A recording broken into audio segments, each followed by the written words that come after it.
നോമ്പിന്റെ മുന്നൊരുക്കം എന്ന നിലയിൽ നമ്മൾ മാറാൻ സന്നദ്ധമാകും. എങ്കിലാണ് നോമ്പ് നമുക്ക് ഗുണപ്പെട്ടു എന്ന് പറയാൻ കഴിയും. ഇതിനെ അടിസ്ഥാനമാക്കിക്കൊണ്ട് ഒന്ന് രണ്ട് ഖുതുബ കഴിഞ്ഞ തവണ നിങ്ങളുടെ ശ്രദ്ധയിൽപ്പെടുത്തിയിരുന്നു. നോമ്പിന്റെ ലക്ഷ്യം എന്ന് പറയുന്നത് നമ്മുടെ ദേഹേച്ഛയിൽ നിന്ന് അള്ളാഹുവിന്റെ തൃപ്തിയിലേക്ക്,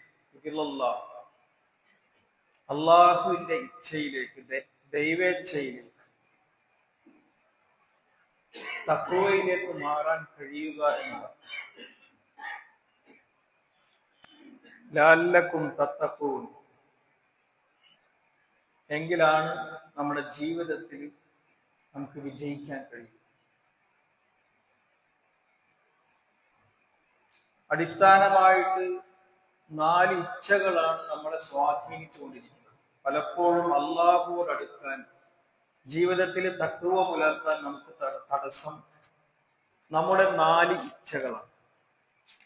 അതിലൊന്നാണ് ഭൗതികമായ ആസക്തി. നമ്മുടെ കാമ ലൈംഗിക വികാരങ്ങളെ നിയന്ത്രിക്കാൻ കഴിയാതെ കണ്ട് ലൈംഗിക ആഭാസത്തിൽ പെട്ടുപോകുക. നമ്മളത് 2 ഖുതുബകളിലായിട്ട് വിശദീകരിച്ചു. മാന്യ ശ്രോതാക്കളുടെ മനസ്സിൽ ആ വിഷയമുണ്ട് എന്ന് തന്നെ ഞാൻ ധരിക്കുകയാണ്. മൂന്നാമതായിട്ട് നമ്മുടെ വികാരങ്ങളെ നിയന്ത്രിക്കാൻ കഴിയും. നമ്മുടെ വികാരേച്ഛ, പലപ്പോഴും അള്ളാഹുവോടുള്ള നമ്മുടെ ബന്ധത്തിന് വിഘാതമായി തീരുന്ന വലിയ ഒരു പ്രശ്നം, കുഴപ്പം നമ്മുടെ വികാരങ്ങൾക്ക് അടിപ്പെട്ടു പോകുന്നു എന്നുള്ളതാണ്. കോപമായാലും പക, വിദ്വേഷം, അസൂയ, ഇങ്ങനെയുള്ള ഒരുപാട് ദുസ്വഭാവങ്ങളോടൊപ്പം തന്നെ ഇതിന്റെ ഒരു മറുവശവും സന്തോഷത്തിലായാലും ആഹ്ലാദത്തിലായാലും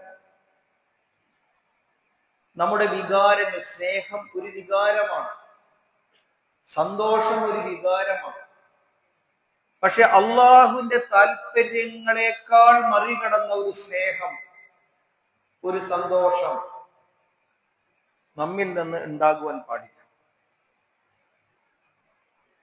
അള്ളാഹു മനുഷ്യനെ സൃഷ്ടിച്ചിട്ട് ആദ്യം നടന്ന കൊല നമ്മുടെ പകയുടെയും വിദ്വേഷത്തിന്റെയും അസൂയയുടെയും ഫലമായി. ഈ മിമ്പറിൽ തന്നെ അതുമായി ബന്ധപ്പെട്ട കഥ പറഞ്ഞു വെച്ചിട്ടുണ്ട്. ആദം നബി അലൈഹിസ്സലാമയുടെ 2 മക്കള് ഹാബേൽ, കാബേൽ. ഇതില് കാബേല് ഹാബേലിനെ വധിച്ചത് നിങ്ങൾക്കറിയാം. വെച്ചുകൊണ്ട് തന്നെ ചില കാര്യങ്ങൾ സൂചിപ്പിക്കും. ആദം നബി അലൈഹി ഇസ്ലാമക്ക് 4 മക്കളായിരുന്നു. അതില് ആദ്യത്തെ പ്രസവത്തില് 2 മക്കള്, ഒരു ആണ് ഒരു പെണ്ണ്. രണ്ടാമത്തെ പ്രസവത്തിലും അങ്ങനെ തന്നെ. അന്നത്തെ അവിടുത്തെ ശരീഅത്ത് അനുസരിച്ചിട്ട്, ഇസ്ലാമിക നിയമം അനുസരിച്ചിട്ട് ആദ്യത്തെ പ്രസവത്തിലെ ആണ് രണ്ടാമത്തെ പ്രസവത്തിലെ പെണ്ണിനെ കല്യാണം കഴിക്കണം. രണ്ടാമത്തെ പ്രസവത്തിലെ ആണ് ആദ്യത്തെ പ്രസവത്തിലെ പെണ്ണിനെ കല്യാണം കഴിക്കണം. കാബേലായിരുന്നു മൂത്ത മകൻ. കാബേലിന്റെ കൂടെ ഇക്രിമ എന്ന് പറയുന്ന അത്യാവശ്യം സൗന്ദര്യമൊക്കെയുള്ള ഒരു പെണ്ണ്. ഹാബേലിന്റെ കൂടെ ലുത്ത എന്ന് പറയുന്ന അത്രത്തോളം സൗന്ദര്യമില്ലാത്ത പെണ്ണ്. ഹാബേല് കല്യാണം കഴിക്കേണ്ടത് കാബേലിന്റെ സഹോദരിയായ ഇക്രിമേനെയാണ്. പക്ഷെ കാബേലിന് തോന്നി, സൗന്ദര്യവതിയായ എന്നോടൊപ്പം പിറന്ന, എന്റെ ഉമ്മയുടെ എന്നോടൊപ്പം തന്നെ പിറന്ന, എന്റെ ഗർഭത്തിൽ പിറന്ന എന്റെ ആ ഞാനൊത്ത സഹോദരിയെ തന്നെ ഞാൻ വിവാഹം കഴിക്കണമെന്ന് ആഗ്രഹിച്ചു. ഇത് അവിടുത്തെ ശരീഅത്തിനെതിരാണ്. ഒറ്റ പ്രസവത്തിൽ ഒരേ പ്രസവത്തിൽ ഉണ്ടാകുന്ന മക്കളുകൾ തമ്മിൽ, സന്താനങ്ങൾ തമ്മിൽ കല്യാണം കഴിക്കാൻ പാടില്ല.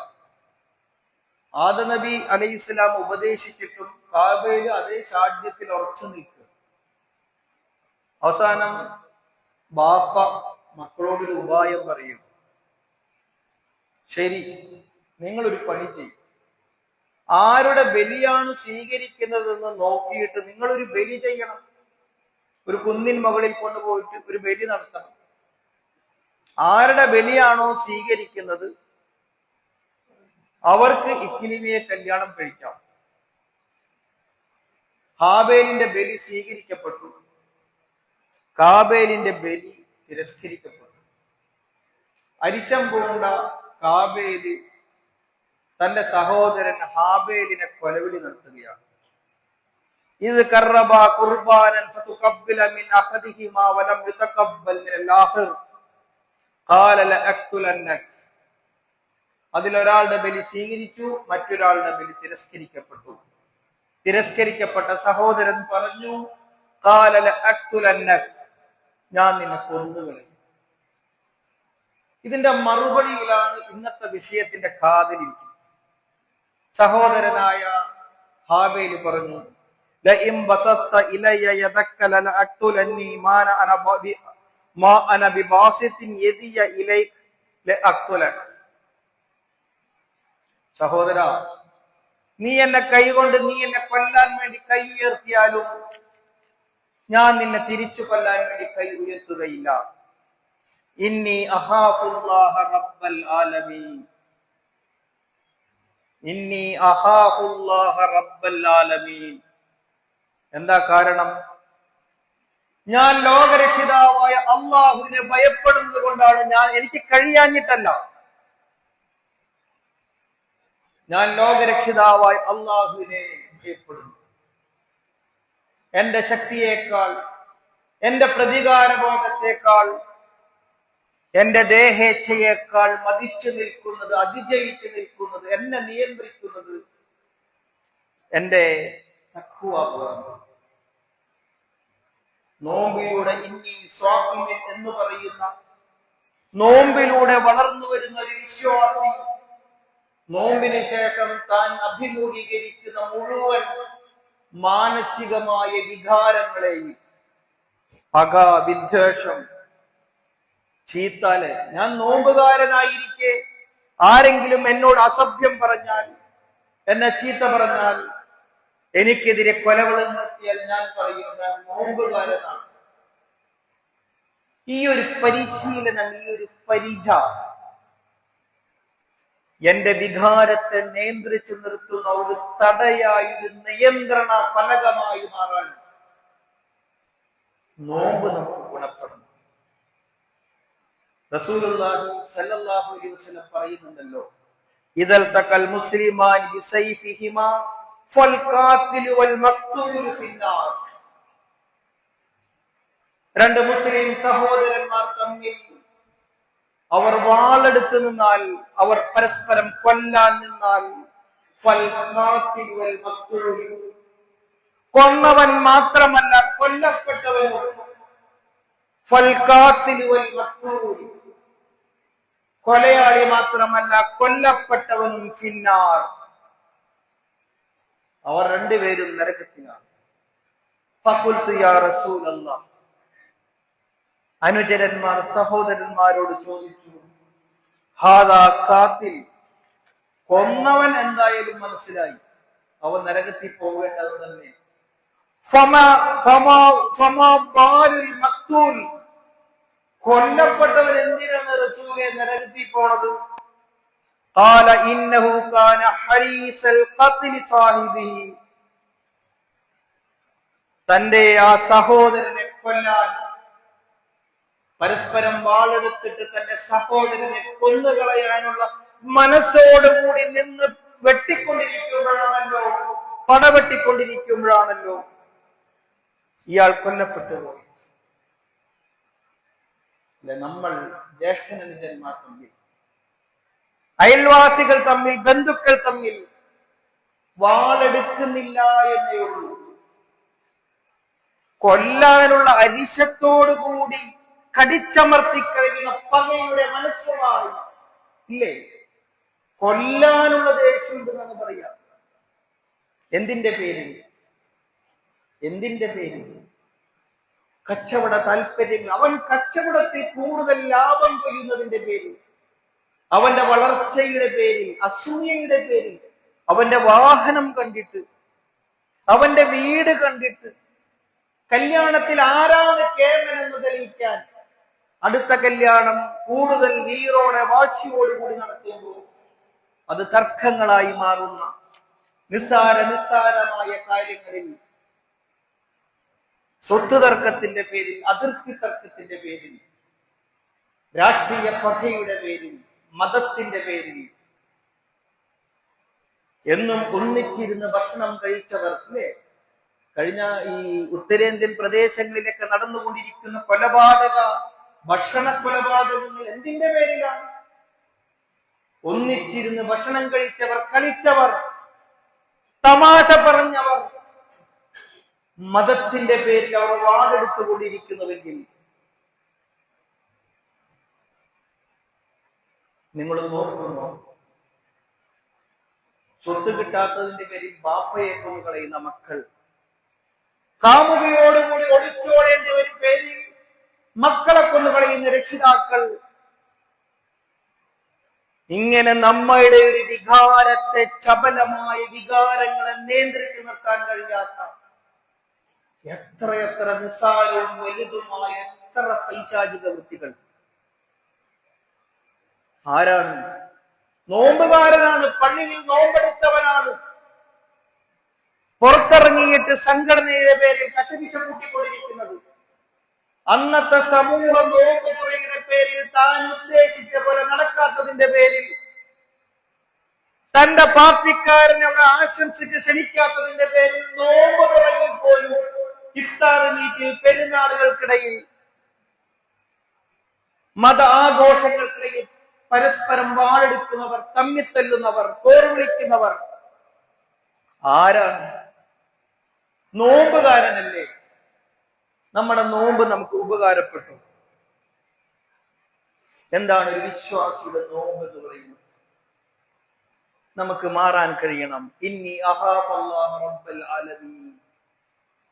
എന്റെ ജീവിതത്തെ, എന്റെ ചപലമായ ഒരു വികാരത്തെ നിയന്ത്രിച്ചുകൊണ്ട് അള്ളാഹുവിന്റെ തൃപ്തി നേടാൻ എനിക്ക് കഴിയും.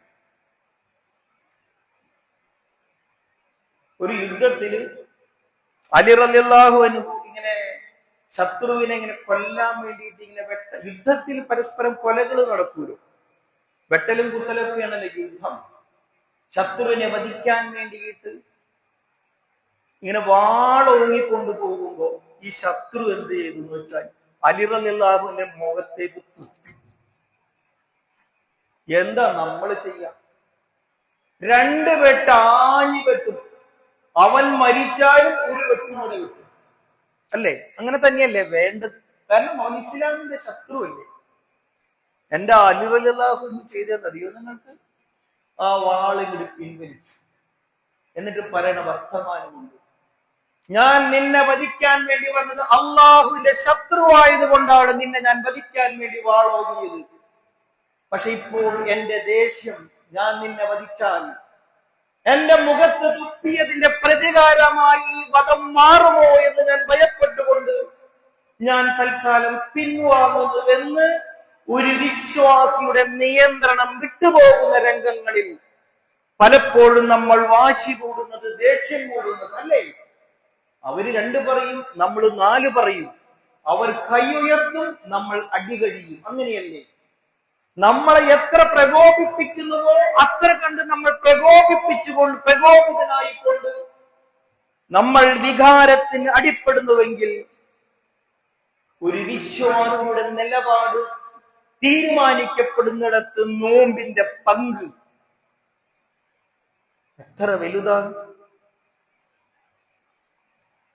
ഇതാണ് ദൈവേച്ഛ എന്ന് പറയുന്നത്. അള്ളാഹുവിന്റെ താല്പര്യങ്ങൾക്കനുസരിച്ച് നമുക്ക് നിയന്ത്രിക്കാൻ കഴിയാത്ത സന്ദർഭത്തിലെ കഴിഞ്ഞ ഖുതുബയിൽ നമ്മുടെ ലൈംഗികമായ വികാരങ്ങളെ കുറിച്ച് കഴിയാത്തിടത്ത് അവിടെ ഞാൻ നിയന്ത്രിതനായി മാറുവാൻ കഴിയും. ഇതിന്റെ മറുവശം നമ്മൾ ആലോചിച്ച് നോക്കി. നമ്മുടെ ദേഹേച്ഛ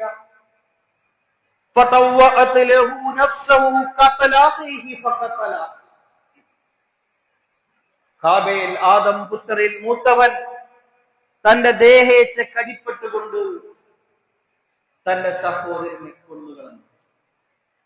ലോകത്ത് ആദ്യമായി നടന്ന വധം, താൻ ഇഷ്ടപ്പെട്ട പെണ്ണിനെ കിട്ടാൻ തന്റെ താല്പര്യത്തിന് വേണ്ടി സഹോദരനോട് തോന്നിയ പകയുടെയും അസൂയയുടെയും സൗന്ദര്യവതിയായ ഒരു സ്ത്രീയെ തന്റെ സഹോദരന് ലഭിക്കുന്നതിനുള്ള അസൂയ കൊണ്ടിട്ടാണ് എങ്കിൽ ഇന്നിവിടെ നടന്നുകൊണ്ടിരിക്കുന്ന നമ്മുടെ ജീവിതത്തിൽ നടന്ന ഒരുപാട് നിസ്സാര കശപിശകൾ തൊട്ട്, അതിർത്തി തർക്കങ്ങൾ കൊണ്ട്, സാമ്പത്തികമായ വിഷയങ്ങൾ തൊട്ട് നമ്മളിങ്ങനെ ഓരോന്നെടുത്തിട്ട് നമ്മളൊന്ന് പുനഃപരിശോധിക്കണം. ഞാൻ നോമ്പുകാരനായോ? കുറെ നാളായില്ലേ നമ്മളിങ്ങനെ നോമ്പ് പിടിച്ചുകൊണ്ടിരിക്കുന്നത്. ആ കാബേല് നഷ്ടകാരിയായി പോയിട്ടുണ്ട് എങ്കിൽ നമ്മുടെ നോമ്പ് നമുക്ക് നഷ്ടമാണോ ലാഭമാണോ ഉണ്ടാക്കിയത് എന്ന് പുനർവിചിന്തനം നടത്തിക്കൊണ്ട് നോമ്പിനെ സ്വീകരിക്കാൻ നമുക്ക് കഴിയണം. നമ്മുടെ വിവേകം കൊണ്ട് നമ്മുടെ ദേഹേച്ഛയെ മറികടക്കണം. നമ്മുടെ വികാരങ്ങളെ നിയന്ത്രിച്ചുകൊണ്ട്, വികാരത്തിനടിപ്പെട്ടുകൊണ്ട് നമ്മൾ ദേഹേച്ഛയുടെ അടിമയായി മാറാൻ പാടില്ല.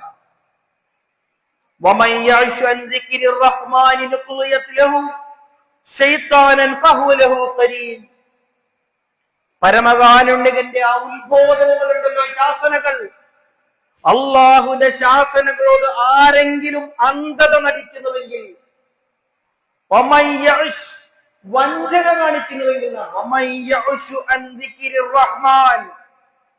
പരമകാരുണ്യകന്റെ ശാസനകളോട്, കൽപ്പനകളോട് ആരെങ്കിലും വഞ്ചന കാണിക്കുന്നുവെങ്കിൽ നമ്മൾ അള്ളാഹുവിനോട് കരാറ് ചെയ്ത അവന്റെ അടിയന്മാരാണ്. അലസ്തു ബി റബ്ബിക്കും, അള്ളാഹ് ചോദിച്ചിട്ടില്ലേ നമ്മളോട്, ഞാൻ തന്നെയല്ലേ നിങ്ങളുടെ റബ്ബ്? ബല, നമ്മൾ അംഗീകരിച്ചിട്ടുണ്ട്. നമ്മുടെ ആത്മാക്കളെ ഒരുമിച്ച് കൂട്ടിയിട്ട് അള്ളാഹു നമ്മോട് ചോദിച്ചിട്ടുണ്ട്, എന്നെ നിങ്ങൾ അംഗീകരിക്കുകയില്ലേ, അനുസരിക്കുകയില്ലേ?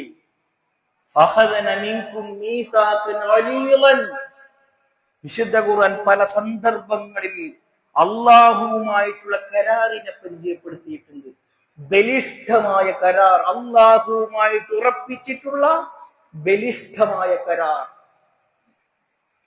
ഒരു കരാറ് ചെയ്തിട്ട്, അള്ളാഹുവുമായി കരാറ് ചെയ്തിട്ട് അത് ലംഘിക്കുന്നവൻ വഞ്ചകനാണ്. എത്ര മനോഹരമായ പ്രയോഗമാണ്. അള്ളാഹുമായ കരാറ് ചെയ്തിട്ട് ആ കരാറിനെ വഞ്ചിച്ചവൻ, അവൻ പിശാചിന്റെ കൂട്ടാളിയാണ്. പിന്നെ അവൻ ചെയ്യുന്നതെല്ലാം പൈശാചികമായ വൃത്തികളായിരിക്കും.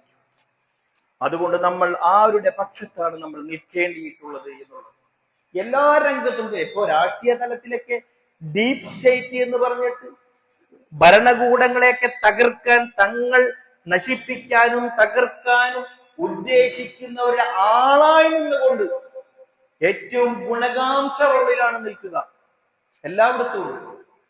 നമ്മുടെ ഏറ്റവും വലിയ ഗുണകാംക്ഷിയായി പിശാച് നമ്മോടൊപ്പം ചേർന്ന് നിന്നുകൊണ്ടാണ്, നന്നായി മനോഹരമായി തോന്നിപ്പിച്ചുകൊണ്ടാണ് നമ്മെ അബദ്ധങ്ങളിലേക്ക് ഇറക്കി വിടുന്നതെങ്കിൽ ഈ ഒരു കരുതിവെപ്പ് തക്കവയുള്ളവരായിക്കൊണ്ട് നമുക്ക് മുന്നോട്ട് പോകണമെങ്കിൽ ഈ ഒരു പൈശാചിക കുതന്ത്രത്തെ ഫലാ തമൂതുന്ന ഇല്ലാ വഅൻതും മുസ്ലിമൂൻ,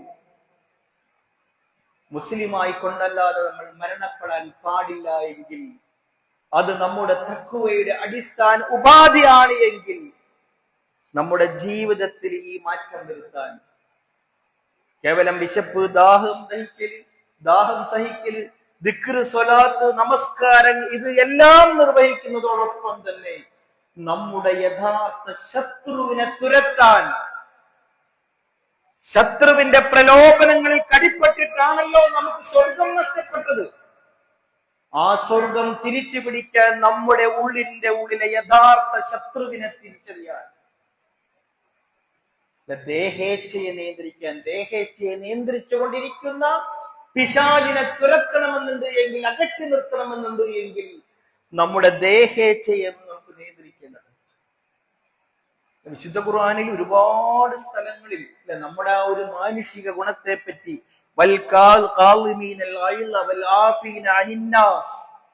നമ്മുടെ കോപത്തെ നിയന്ത്രിക്കുന്നവർ, വിനയാന്യതരായി മാറുന്നവർ, നമ്മുടെ നീതിബോധം നഷ്ടപ്പെടുന്നിടത്ത് നീതിബോധത്തെ പറ്റില് വലാ യജ്രിമന്നക്കും ശനആന ഖൗമിൻ അലാ അല്ലാ തഅദിലു അഅദിലു, ശത്രുവിനോട് പോലും നീതി കാണിക്കുന്ന ഒരു മനസ്സ്. ഇതൊക്കെ പറഞ്ഞിട്ട് പറഞ്ഞെന്താ? ഹുവ അഖ്റബു ലിത്തഖ്വ, ഇത് നമ്മുടെ തഖ്വ ബോധത്തിന്റെ ഗുണമായിട്ട് മാറണം. നോമ്പ് വളർത്തുന്ന വിശ്വാസിയുടെ വലിയ ഗുണം റസൂലുള്ളാഹി സ്വല്ലല്ലാഹു അലൈഹി വസല്ലം പറയുന്നുണ്ട്, ലൈസ ശദീദു ബിസ്സുർഅ, ഗുസ്തിയിൽ ജയിക്കുന്നവനല്ല ശക്തൻ, ഇന്നമ ശദീദുൽ ലദീ യംലികു നഫ്സഹു അനിൽ അദബ്, തന്റെ കോപത്തെ, തന്റെ പകയെ, തന്റെ അസൂയയെ നിയന്ത്രിച്ചു നിർത്തുന്നവനാണ് ഇന്നമ ശദീദ്, യഥാർത്ഥ ശക്തൻ എന്ന് പറയുന്നു. ഈ ലോകം നമ്മോട് ചോദിച്ചു കൊണ്ടിരിക്കുന്നു, നിങ്ങൾക്ക് ശക്തിയുണ്ടോ? നമ്മുടെ ശക്തി തെളിയിക്കാനുള്ള നെട്ടോട്ടത്തിലാണ്. ഞാൻ സമ്പന്നനാണ്, ഞാൻ വലിയ കച്ചവടക്കാരനാണ്, എന്റെ വീട് കണ്ടില്ലേ, എന്റെ കല്യാണം കണ്ടില്ലേ, എന്റെ കുടുംബ മഹിമ കണ്ടില്ലേ, എന്റെ രാഷ്ട്രീയം കണ്ടില്ലേ? അവിടെയൊക്കെ പോറലേൽക്കുമ്പോൾ അതിനെ മറികടക്കാൻ എന്തൊക്കെ തന്നെ കുതന്ത്രങ്ങൾ, പകയുടെ, വിദ്വേഷത്തിന്റെ, ചതിയുടെ, വഞ്ചനയുടെ എന്തൊക്കെ തന്നെ കുതന്ത്രങ്ങൾ ഉപയോഗിച്ചുകൊണ്ട് ഞാൻ ശക്തനാണ്, കേമനാണ് എന്ന് തെളിയിക്കാനുള്ള നെട്ടോട്ടത്തിലാണ് ലോകം. ചെറിയ കുടുംബം മുതൽ, വ്യക്തി മുതൽ, ഈ രാഷ്ട്രീയം വരെ. അങ്ങനെയാണ് ലോകത്ത് യുദ്ധങ്ങൾ ഉണ്ടാകുന്നത്. ലോകം ഇന്ന് മഹായുദ്ധത്തിന്റെ വക്കിലാണല്ലോ. അമേരിക്കൻ സാമ്രാജ്യത്വത്തിന്റെ ഞാനാണ് കേമനെന്നിടത്ത് ഇസ്രായേലിന്റെ ഞാനാണ് വലിയനെന്ന, ഞാനാണ് ശക്തനെന്ന് തെളിയിക്കാനുള്ള നെട്ടോട്ടത്തിലാണ് ലോകം ഇന്ന് ഓടിക്കൊണ്ടിരിക്കെ. ഇസ്ലാം നമ്മോട് ചോദിക്കുന്നു, നമ്മുടെ നോമ്പ്, നമ്മുടെ ആരാധനകൾ, നമ്മുടെ അനുഷ്ഠാനങ്ങൾ, നമ്മുടെ ദിക്റുകൾ, ദീനിൽ ഇസ്ലാം നമ്മോട് ചോദിക്കുന്നത് നിങ്ങൾക്ക് ശക്തിയുണ്ടോ എന്നല്ല, നിങ്ങൾക്ക് നിയന്ത്രണമുണ്ടോ? കഴിയുമോ നിങ്ങൾക്ക് നിങ്ങളുടെ ഇച്ഛകളുടെ, നിങ്ങളുടെ ശക്തിബോധത്തെ, നിങ്ങളുടെ അഹംബോധത്തെ, നമ്മുടെ ദേഹേച്ഛകളെ നിയന്ത്രിച്ചു നിർത്താൻ കഴിയുമോ? എങ്കിൽ ലൈസ ശദീദു ബിസ്സുർഅ ഇന്നമ ശദീദുൽ ലദീ യംലികു നഫ്സഹു അനിൽ അദബ്, സ്വന്തത്തെ നിയന്ത്രിച്ചു നിർത്താൻ കഴിയുന്നവനാണ് വിജയി. അതുകൊണ്ട് വൈകാരികമായ ആ പ്രകോപനങ്ങളിൽ നമ്മൾ വശംവദരാകാതെ, ഏത് മേഖലയിലായാലും, തമാശയിലായാലും, ചിരിയിലായാലും, കളിയിലായാലും, പ്രത്യേകിച്ച് സോഷ്യൽ മീഡിയ, ആ ഒരു വൈകാരികമായ നമ്മുടെ ആ ഒരു ദൗർബല്യത്തെ, വികാരം എന്ന് പറയുന്ന ദൗർബല്യത്തെ എത്ര നിന്ദ്യമായ, പരിഹാസ്യമായ രീതിയിലാണ് ചൂഷണം ചെയ്തുകൊണ്ടിരിക്കുന്നത്. നമ്മളിലെ വികാരങ്ങളെ ആളിക്കുന്നത്, അത് ദേഷ്യത്തിലേക്കായാലും, പകയിലേക്കായാലും, ആസക്തിയിലേക്കായാലും സോഷ്യൽ മീഡിയ ഒരു അജണ്ട മാറ്റിയിരിക്കെ, ഇസ്ലാം വിരുദ്ധ ലിബറൽ ശക്തികൾ അതൊരു അജണ്ടയാക്കിയിരിക്കെ ഒരു കരിതിവെപ്പ് നടത്തുവാൻ നമുക്ക് സാധ്യമാകേണ്ടതുണ്ട്. നമ്മുടെ വികാരങ്ങളെ നിയന്ത്രിച്ചുകൊണ്ട്, നമ്മുടെ ഇച്ഛകളെ നിയന്ത്രിച്ചുകൊണ്ട്, ആസക്തികളെ നിയന്ത്രിച്ചുകൊണ്ട്, നമ്മുടെ ദൗർബല്യങ്ങളെ കണ്ടറിഞ്ഞുകൊണ്ട് അതിനെ മരുന്ന് കൊടുക്കാൻ പ്രാർത്ഥനകളിലൂടെ, ദിക്റുകളിലൂടെ, നോമ്പിലൂടെ, നമസ്കാരത്തിലൂടെ നമുക്ക് കഴിയുമ്പോൾ നമ്മൾ ആരായി മാറും? ഹുദൻ ലിൽ മുത്തഖീൻ, ആ മാർഗദർശനം ഉൾക്കൊണ്ട മുത്തഖിയായിക്കൊണ്ട് നമ്മൾ മാറും. അല്ലാഹു നമ്മെ അനുഗ്രഹിക്കുമാറാകട്ടെ.